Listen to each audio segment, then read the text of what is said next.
pigilan ng mga deboto para pamalas ang kanilang debosyon sa mahal na Santo Niño. Kaya't halos mapuno nga ang simbahan ng St. Mary's Catholic Church sa Dubai nang dagsain ng mga deboto na kilahok sa parada ng Sinulog Festival, kung saan taon itong pinagdiriwang roon. Kanya-kanya namang pakitang gila sa pagsasayaw ang mga kasali sa parade, pero sa bawat pagkatanghal ang bida ay si Jesus. May mga batang cute na cute sa suot na damit ng katulad sa Santo Niño.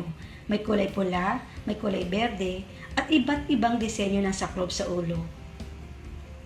Umikot lamang ang parada sa labas ng simbahan, papasok sa loob ng simbahan kung saan isasagawa ang banal na misa. Ayon kay Reverend Father Chito Bartolo o FM Cap, sa kanyang misa sinabi nitong ang mga katangiang dapat matutunan ng mga tao sa batang si Jesus ay ang maging kalmado, maunawain, magtiwala at sumunod.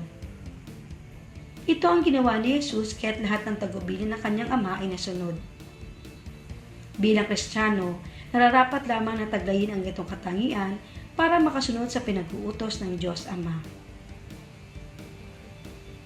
Mula rito sa Dubai, United Arab Emirates, Arlene Mariposque, naghahatid ng Balitang Pinoy Abroad.